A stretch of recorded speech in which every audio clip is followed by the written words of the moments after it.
I genuinely feel that we get used to the places we live so much that we forget to enjoy them. So this weekend, I'm romanticizing where I live. As someone who is chronically late and chronically in a rush to everything and every place, the most Miami thing I could possibly do was go to the beach.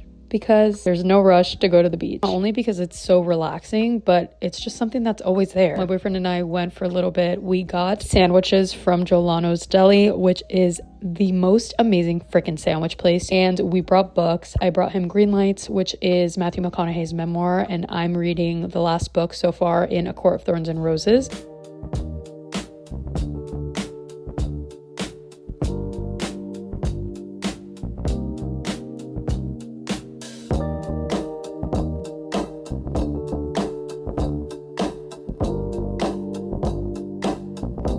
Then once the beach closed, we ended up going to the taco stand, this genuinely is like the best burrito I've ever had in my entire life.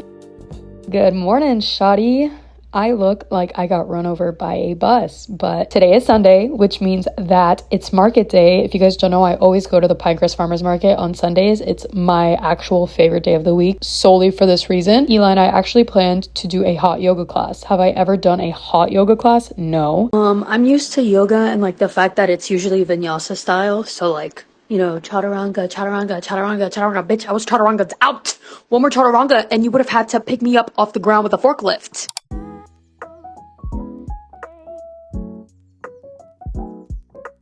Every time I looked at the clock, it was like no time had passed. I took my watch off because I kept trying to check it. Look at my hair. I literally washed it yesterday and now it's chopped. Always like, I'm not coming back here. And then they put that cold rag on my face and I'm like, I might be back.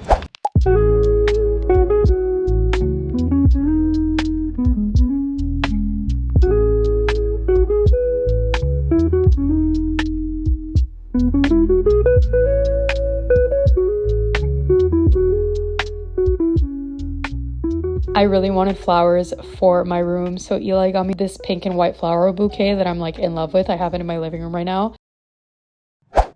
Okay, Eli's taking a nap, but I think I'm gonna make us some steak because I'm hungry and that's one of his favorite meals and he's been feeling like shit. So yeah, and if you know me, you know that I hate filming when I'm cooking and I don't know how these like food influencers do it because it's so hard to find the right angle and to look like satisfying when shit's just getting like thrown all over the place, so I'll do my best.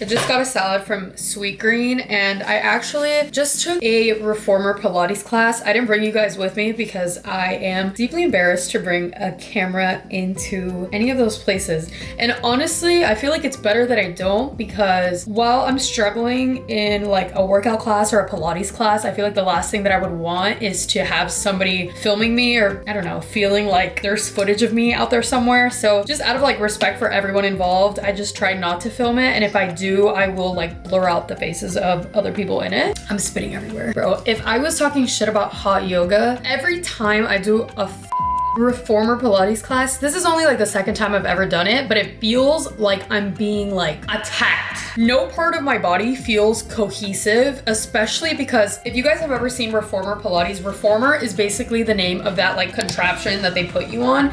If you guys have ever watched my like trying new hobbies in my 20s video, there I actually did my first ever reformer Pilates class with my friend Gabby, who's actually a Pilates trainer.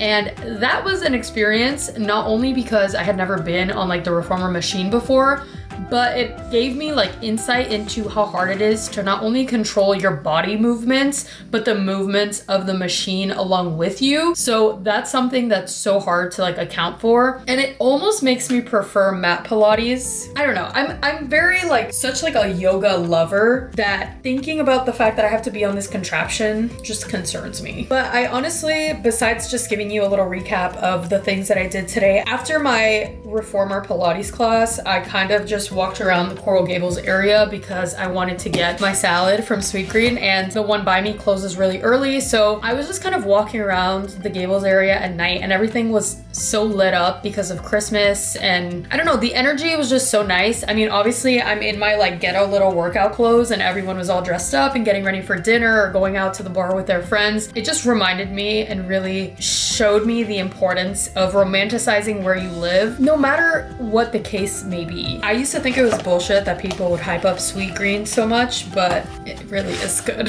I hate to be the one, but if you haven't tried Sweetgreen, I think it honestly depends on what you get, but I'm a stickler for food, so once I try something that I like, I just end up getting the same thing every time. Oh my god! A lot of people really dislike the concept of romanticizing your life because they think that it just kind of encourages comparison with other people, it kind of serves as a highlight reel, and really promotes false narratives online. But I think that when you are trying to romanticize your life for yourself, you're just kind of learning to embrace everything in your life as it is and taking advantage of it, as opposed to seeing everything that you're missing or all of the opportunities that you're not taking. You're kind of forced to see it in a different light as somebody that is just visiting, for example. I mean, that's why I decided to go to the beach. It's something that's always there and I don't take advantage of nearly enough. I started doing workout classes because they're offered to me. I did ClassPass, so I didn't even have to pay for them.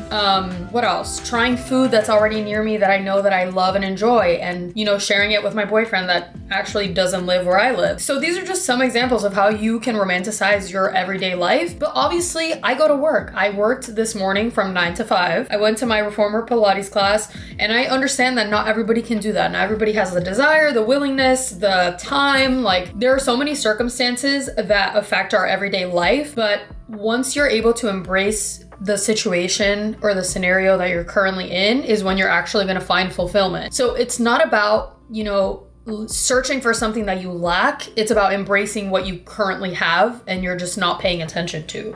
So I feel like it really depends on the way that you yourself view romanticizing your life and what that means for you. You can go on a walk, you can spend more time with your family, you can watch a movie that you really love. Like, it doesn't all have to be spending money and consumerism and buying a fucking like $20 salad. This just makes me happy because I really like this salad. And hopefully this inspires somebody to romanticize their life in their own way. So let me know how you're gonna do that in the comments. I know this was kind of a short video, but I just wanted to kind of give my 2 cents in on what it means to romanticize your life, at least to me. Because I know there's been a lot of debate on it online, but I mean, how could you not love the idea of it? So let me know in the comments because I'll be waiting. I'll be waiting for your comment. Literally, when I get a comment, my phone gives me a notification and I basically respond immediately. So let me know. Okay, thanks for watching. Bye.